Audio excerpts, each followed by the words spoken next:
Dr. Ronald Yonaguska Holloway is the principal chief of the last known indigenous Lenape tribe in the state of New Jersey. He is a United States Marine veteran, held 7 security licenses, and has a doctorate in theology. He is a blood chief of a traditional tribe known as the Sandhill Indian Nation. The Sandhill Indian Nation is a first contact tribe and was historically considered to be the grandfather tribe of the Eastern Woodland Native Americans. A first contact tribe is a Native American nation that had first greeted the Europeans when they landed in the Americas. For expediency, we will refer to the Sandhill Indian Nation as the Sandhill during the rest of this series. Throughout the years, the Sandhills had remained hidden within the cities, suburbs, and rural areas of New Jersey, blending in with the populations of those areas until the 1930s and 1940s. The Smithsonian in 1948 released a report of the Native Americans still living in the United States. Amongst the tribes mentioned were the Sandhills. New Jersey Governor Driscoll, during his tenure, publicly acknowledged the existence of the Sandhills as living in the state of New Jersey. Up until present day, the Sandhills have stayed behind the scenes with the exception of their chief. In the mid-2000s, the present Sandhill chief came out publicly because of a fraudulent report signed by former Governor Corzine that disregarded the facts as recorded accurately by the Smithsonian, causing 30,000 to 40,000 Native Americans to disappear on paper from the state of New Jersey, though they existed in the United States Census. Since that time, the Sandhill has been seeking independent recognition as a sovereign entity, separate and apart from the BIA. The Sandhill chief has recently joined in the battle to stop hydrofracking in Pennsylvania and New Jersey. From this point onward, hydrofracking will be referred to as fracking. How were you chosen to be chief? The traditional way. My father had been chief before me, and as he got into his 70s, he was unable to keep up with the pace, so he resigned his position, and at our annual council meeting, he nominated me to succeed him, being his oldest son and next in line, and that was unanimously adopted by the council, and I became chief that day. How far back does your ancestry go? Well, we've had bones returned to us by Dr. DeStefano from the Patterson Museum, and those bones have been linked to us. Roughly 2,000 years is where we came back on the DNA testing on them, and it was a direct match to my family. So my family has been walking around New Jersey and Pennsylvania since about the time Jesus was walking around in the Middle East, documented. How large is your tribe? Currently, we are right about 1,000 members if you include the men, women, and children. So it's a good size. 1,000 members is a pretty significant number. Does your tribe have a reservation? We had a reservation up until 1802. It was located on the outskirts of Wharton State Forest in New Jersey. It was also referred to as the Brotherton Reservation. That land was taken, parceled off, and sold without our permission, and the state of New Jersey has subsequently never replaced it with another one or given it back to us. What is the concept of sovereignty? From a universal standpoint, it's the right to self-determination, but from the context that we're talking about, it's conceptually where our group of people, our community, which has historically been in the area for centuries, would have the right to self-govern, to have our own recognized government, our own land base, our own infrastructure, business, etc. Make the things that are necessary for us to decide what determinations we need to make without interference from the BIA, without the trust system which exists now through the federal government, which basically any tribe can make money, but then they have to turn it over to this trust system, and then the trustors, being the government, determine whether or not you can use the money and what you can use it for. So basically you make the money, they take the money, then you have to ask permission to get your money back. What we're saying is sovereign people who were here before Columbus accidentally made a left-hand turn and ran into a continent should have the right to be able to manage themselves like we did, but within the context of cooperation inside the United States. We understand that this is a contiguous country, but Native Americans would be sovereign the same way a county is sovereign or a city, kind of that concept. You have been trying to become a recognized sovereign Indian nation. How is your plan to establish yourself on a homeland different than how other Indian nations have existed? Well, currently, the system as we see it from the way the United States government operates with what they call federally recognized tribes is they put you on a reserved piece of land, which the tribe doesn't own. It's still owned by the United States federal government, so there's no control there. The assets underneath the land are managed by MMS, and they can come in and take them, sell them off, and then give you a cut or whatever they determine you're entitled to. What we are suggesting and what we have proposed is that tribes be given an opportunity to have a startup, if you would. The concept is one bite at the apple. Wall Street would consider it to be a startup, where you're funded, you get enough money to put your infrastructure together, to run your businesses, to manage your own affairs, and then that's it. You don't have any more money coming in from the federal government, and you are forced to run your nation, your tribe, as if it were a city or a county or a state, balanced budgets, no deficit, revenue to be able to take care of your own people. That is in stark contrast to what is happening inside the United States now. The United States has created basically a welfare state.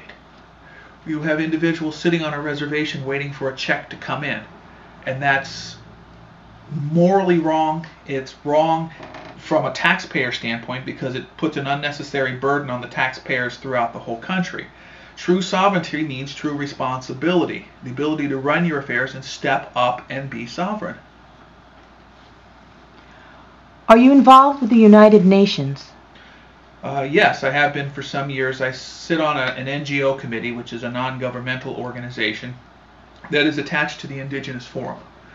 The Indigenous Forum is a body that meets at the UN every year for a few weeks, just the same as you have the General Assembly, and we discuss issues that are pertinent to indigenous peoples around the globe. It can be Peru or Paraguay, it doesn't make any difference, but we take an active role in advising the UN in how they should view these indigenous peoples and groups and what type of support should be given, as well as advising the member states of the organization on what we think is appropriate protocol and considerations for things like extractive industries, free, prior, and informed consent. And occasionally I travel and give talks, with UNICEF or any other United Nations body that needs someone to come and speak about indigenous issues, how things are affecting indigenous women or indigenous men, and those considerations. How did you first become aware of fracking? My first introduction to it was through Josh Fox's movie Gasland. It was a number of years ago. I was invited to a showing in Manhattan before it had gone public and was appalled at what I saw. Later on, I saw his most recent preview, Gasland 2, which was a fabulous documentary, and had an opportunity to talk with Mr. Fox and compare thoughts on what was going on, since he's not too far geographically from where I was living, and just take a look at what was going on. And it's really quite disturbing, the amount of pollution that's going into destroying aquifers. What's even more interesting that Mr. Fox brought out is that if you follow the pattern, you can see that aquifers in front of where fracking goes in are actually purchased, and they're set aside, and mysteriously, and it's probably just a coincidence because you know how those things are, but the fracking goes in, those aquifers get polluted, and the only ones left are the ones that was purchased in advance of fracking coming in. It would seem like somebody's accidentally cornering the water market. Shouldn't tribes be notified when land is going to be disturbed for energy and gas exploration or activities? In theory, yes, and that would be in compliance with President Obama's executive order stating that the tribe of record should be notified when anything's supposed to happen on their land. It's a concept of free, prior, and informed consent again. In the case of our tribe, mysteriously FERC and Kinder Morgan and Tennessee Pipe misplaced us in their records and their addresses, even though we are acknowledged by the White House as being the tribe of record, because we have advised the president and sat on his appointed committee for offshore power on the continental shelf off the coast of New Jersey. So there seems to be a disconnect there, but in theory the president has instructed that tribes be notified, yes. Why wasn't your tribe notified?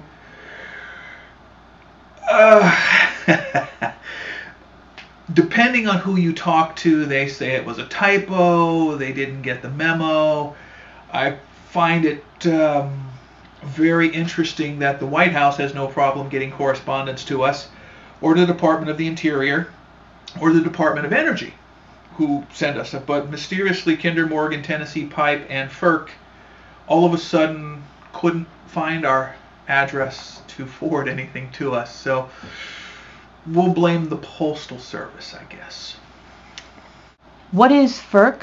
FERC is the Federal Energy Regulatory Commission.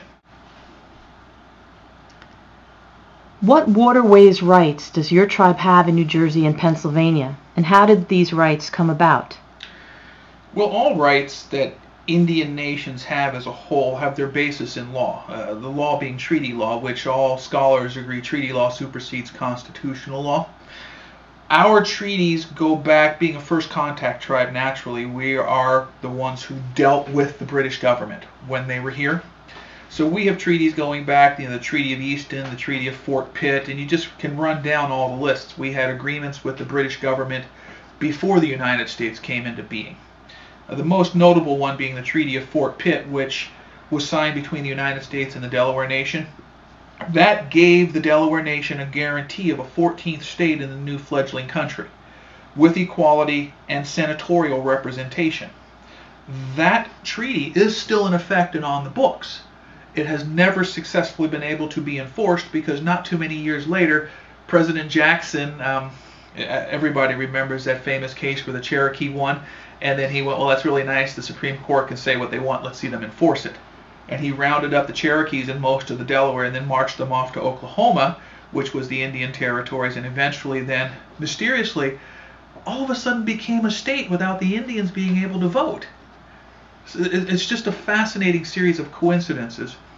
But these treaties, which are the basis of law, guaranteed us access to the Delaware River, coastal access for fishing and hunting. And if you take a look at the Winters water right case, which is probably one of the most famous Indian law cases in the 20th century, the Supreme Court ruled that all land set aside by reservation by the federal government for Indians, all the water on the surface, all the water adjacent to and underneath, is the property of the Indians on that land. Using those legal bases, we have rights to the Delaware River, the Susquehanna, and to coastal access for fishing off the coast of New Jersey. That, if you take a look at traditional Indian water title on the coast, extends 2.5 miles, about a half mile short of the international boundary. So that would go across Manhattan and out to the ocean on that side. So that's where our rights come from. Why are the highlands so critical to preserve? From an environmental standpoint, the highlands are some of the most pristine forests on the eastern seaboard. Gorgeous trees, wildlife, deer, fox, eagles, hawks, birds, fish, streams and rivers. I mean, it's just incredible. But from a spiritual standpoint, it's some of the most sacred land to the Native Americans, to the Lenape, especially Sunrise Mountain, which has been sacred for thousands and thousands of years. So this area that is proposed to be disturbed by the new pipeline is considered sacred land to the Lenape? Oh, without a doubt. When you take a look at some of the damage that's going on right now, if you could picture a football field wide path of trees just clear cut, coming over mountains and through valleys, then coming right up to the edge of the Delaware, dredging underneath the Delaware River, and then coming up on the other side in New Jersey, and the same thing going through the Highlands. It's a travesty. If you could picture, if you would, everybody has some type of religious affiliation. If you could picture running 5 30-inch pipelines underneath the Dome of the Rock, the Muslim community would go berserk. If you tried to do the same thing under the Wailing Wall, the Jewish community would come unglued. If you tried to run it underneath the Vatican, the rest of Christianity would go just mind-boggling berserk. That's how important it is to us. So they're going to run pipelines through these areas, which are traditional areas for the Lenape people. All along the Delaware, the secondary camp was in Newton. The fishing was all along the Delaware between Montague and Milford. And right now they're building a pumping station in Milford and running these lines from Milford under the Delaware, bouncing it off an island, and then into Montague. So we've got bones there, pottery shards, old campsites, burial mounds, and then you have holy places. I mean, it's just incredible what they're doing.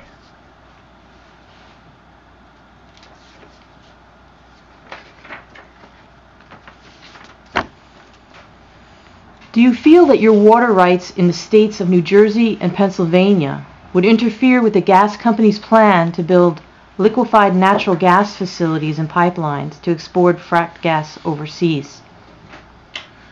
Without a shadow of a doubt. If you take a look at water rights, let's look at the broader picture for a second. The fracked gas that's coming out of Pennsylvania, as well as the liquid gas that they're pumping from underneath the ground, is technically our resources. Okay, so first of all, they're taking all of this without permission. Then they're cutting down the forests, they're dredging up the river, they're destroying more forests, and then they're running it through burial grounds and everything else. Okay? It's abhorrent, but it's ours. So if we were able to enforce it, which we believe and know that we can, it's beyond belief, we've already looked at it, they would not only not be able to pump this stuff, they wouldn't be able to send it across the Delaware, because the Delaware is a navigable river. The island that they're bouncing the pipes off are in the center of the Delaware. Now, under Admiralty law or maritime law, stolen goods can't be transported in a navigable ocean or river. We've notified them that we can prove that these goods are ours, and they haven't stopped, naturally.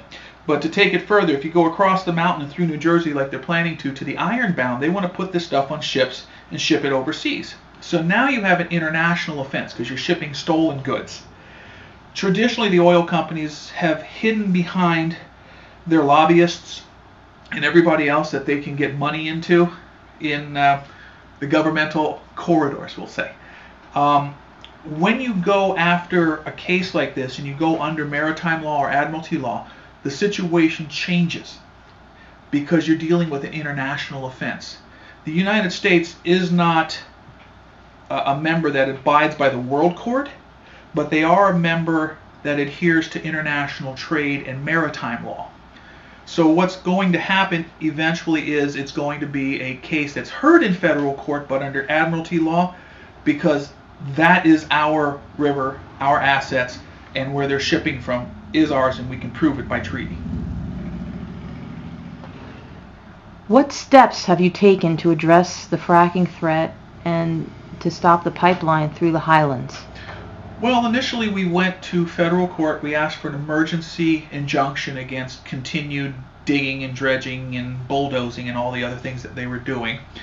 The judge heard us within one calendar court day, which was very nice. However, the ruling was that unless we could prove an overwhelming sense of urgency and that what was happening to our product was more important than the hundreds of millions of dollars that Kinder Morgan had put into the project, he wasn't going to allow that. So he dismissed it pending our coming back. It was dismissed without prejudice. He just said, no, until you can prove that, this is more important than $250 million. I'm not going to give you the injunction. So we began rewriting the case. In the interim, we served Kinder Morgan a cease and desist notice, which I served myself on their offices in Milford, and which was process served in their offices in Texas. We are currently drafting our court case for filing. We are putting on more attorneys. We are looking at putting on an environmental specialist attorney, as well as another Admiralty law attorney. And for any nonprofits out there, be it the Sierra Club or any environmental groups, we would encourage them to please contact us, especially if they have excess legal capacity, which help us to be able to prosecute this case and stop what's going on. Do you plan on bringing your case and or other future cases to The Hague? That's a good question. To me, it would seem as that would be an eventuality. And we've had some issues with our treaty not being respected, and the governments of both the states and the federal level hiding behind sovereign immunity. So I've delivered a tremendous volume of documents to the Special Rapporteur at the United Nations, and he's been looking into the matter on our behalf. However, given the fact that the upcoming litigation is based upon maritime law and Admiralty law, the oil companies will not have the ability to hide behind the federal government, which they normally do. They're really good at bludgeoning people from behind, which means they're going to have to fight in open court, and the U.S. can't defend them, which will give us an opportunity to be able to present to the international community our treaties and have that body rule on the validity of our land claims. Given that you have attended meetings in the White House over the past 5 years in an attempt to become the first Native American nation that can provide for itself and be totally independent of the U.S. government, when President Obama suddenly approved of fracking, and on these very lands under discussion in Pennsylvania and New Jersey that are mentioned in the Sandhill Tribal Plans report, previously left in the White House with the administration, do you feel that the Obama administration has been less than forthcoming in its dealings with the tribe? Boy, that's a big question. Less than forthcoming. I would say that there are elements within the administration that have a separate agenda than Mr. Obama does. There's an element in the government now that would like to see the Native American issue go away. It's kind of really distasteful to have the original landowners still around and claim that the land is yours. There seems to be a growing swell of, we stole this fair and square and I thought we killed you guys. So that's wandering around some of the hallways in the government. But do I think Mr. Obama himself has dealt with us unfairly? No. I believe that elements beneath him have either not fully briefed him or actually not given him a copy of our proposals. We've left on 3 separate occasions proposals at the Eisenhower building and in the White House with members of his staff, but as of yet we haven't heard officially from him. I would welcome a discussion with Vice President Biden or Mr. Obama just to give them an overview or explain any questions that they might have, or even bring them another copy for them. But I don't believe he's directly involved in being unkind to us. Do you feel that this is why the Obama administration is ignoring your plans for sovereignty? I don't think, again, that Mr. Obama directly or Vice President Biden are deliberately ignoring us. But what I believe is individuals who have seen this, because we know who it's been passed to in the Eisenhower building and which offices it's gone to, are uncomfortable with the concept of Native Americans being truly sovereign and working in conjunction with the United States as opposed to through a trustee relationship. So it's the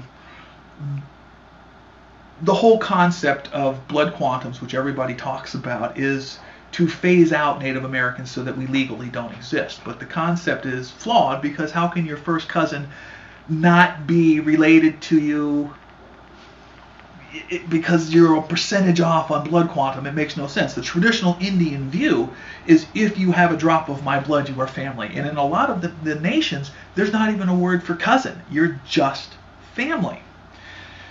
So I would say that it's the element inside the administration, either deliberately or subconsciously, and it's bubbling to the surface, that is dealing with us in an unfair manner. And our proposal is really in the best interest of the country. It provides for hundreds of billions of dollars in savings through the Department of the Interior over decades. The numbers are in there. It provides for farm facilities, cutting-edge technology. We've gone to the trouble of visiting 7 universities and having PhDs sign off on our proposal.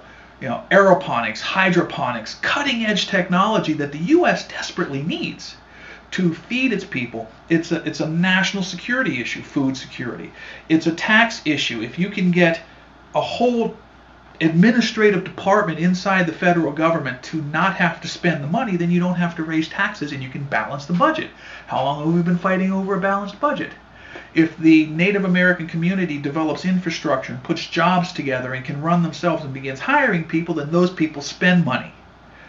It's just a whole great element, but then there's those people that are scared that it would succeed. Traditionally, the United States has not done justice for the Native American nations. Sorry, that's kind of a funny concept, but go on. Should I read that again? Traditionally, the United States has not done justice for the Native American nations. What would you like to see for your tribe and for other nations as well? Currently, what do you see as the largest problems, and what would you like to see corrected? There are 2 parts that you've asked there, and I will tell you, I had a conversation with a fabulous African American woman, and we were talking about slavery and how unfair it was. And in the end, it was a fabulous presentation she had. My comment was, I wholeheartedly understand and sympathize with you, but if you can understand the Native American perspective, we were genocidally slaughtered to make room for the enslavement of your people. So it's very, very interesting. It's a touchy subject. The Native American joke is, out of the 1,000 treaties that have been written, 999 have been broken. So what I would like to see happen is the removal or the ceasing of the deliberate marginalization of Native Americans, to move us from 3rd class and in some cases 4th class citizens. If you take a look at some of the reservations, they're concentration camps. You know, dirt floors, the average age of a male Native American dying on a reservation is somewhere between 52 and 55, depending on who you talk to. And more than 60% of those deaths are from violent death. There's a disconnect there between what's going on with the original peoples of this continent and what's going on in mainstream society. I believe that Native Americans need to be reintegrated into the community, into the nation as a whole. The concepts that they have, the understanding of how to work with the globe, the global consciousness, because the planet's alive. How they understand how everything is interconnected needs to be exported from the Native American communities into the country as a whole to raise the consciousness. If you have that consciousness of you don't take more than you need, you give back, you don't pollute, you look for a chief. My commission was, I have to always look 7 generations out, not 7 business quarters or 7 weeks or 7 days like the market is managed, but what's going on with my great-great-greats. We've lost touch with that. We've become we're going to take this now, everybody else can fend for themselves later, which is why the economy and the environment are in the crisis that it's in. So the problem is Native Americans don't exist except in the movies, and that's not the case. There's 7 million of us here and growing. We're not going away. Reintegrate us, listen to us. We can tell you how to dig yourself out of the hole that you're in, how to bring back vitality to the planet, and how to raise the consciousness of the individual so that we can all live together, because we're all connected by virtue of the fact that we're human and we live on this planet. What do you think about the climate change report coming out of the United Nations this week? I find it to be overdue. I know that there's a bit of back and forth on it as to whether or not the temperature of the air is going up, or is it staying stationary after increases. But the one thing that's clear is that the temperature of the water is going up, which is absolutely frightening. After years and years of the air ambient temperature going up, now the water's going up, which increases the melt of the ice pack, which begins a desalinization process, not enough salt in the ocean, which slows down the Gulf Stream, which means the hurricanes that we're experiencing now are the norm, and they increase. I happen to support a global carbon footprint. Everything that we have proposed in our package, which is sitting or has sat on the president's desk or in his inbox, whether or not somebody actually let him read it is a bit of a question there, but addresses the fact through role modelship of using cutting edge green technology, using green mass biodiesel technology, which has just been patented, the little solar dots on the roll down window shades, which has just been patented, to run facilities, to take us away from 10,000, 20,000 pound cars that get 7 or 8 miles to the gallon. You don't need to drive a tank to school. Your kid is safe. All of these things have to be looked at, and that UN report is a fabulous report. It says, you know what, we got a problem here. The U.S., as 5% of the world's population, cannot consume 40% of its goods. It's just not morally right. The oil companies have too big of a hold on D.C., and more than 60% of the reserves have been used. What's going to happen? I mean, it's just perpetuating the crisis matches perpetuating the debt. You're just pushing stuff off till next week. It's not dealing with the problem. The UN proposal addresses that. Let's get at least a global carbon footprint. Not one where you can trade chits back and forth and, okay, well, I can pollute more if I buy yours from you. Just no.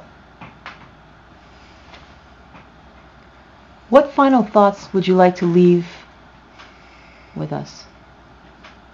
I believe that the proposals that have been left with various administration members at the White House should be legitimately looked at. I would challenge the White House to allow myself and some of my staff to come and meet with Vice President Biden or President Obama himself. I understand they're busy.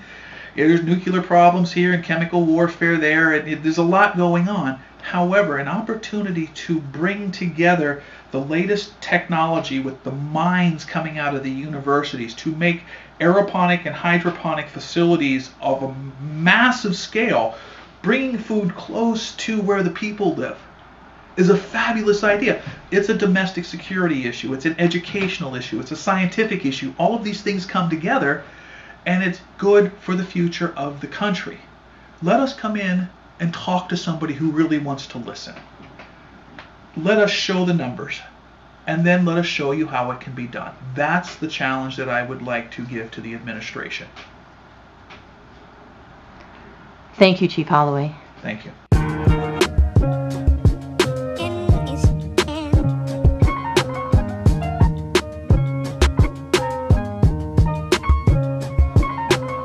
Yeah, Indians, niggas, same thing.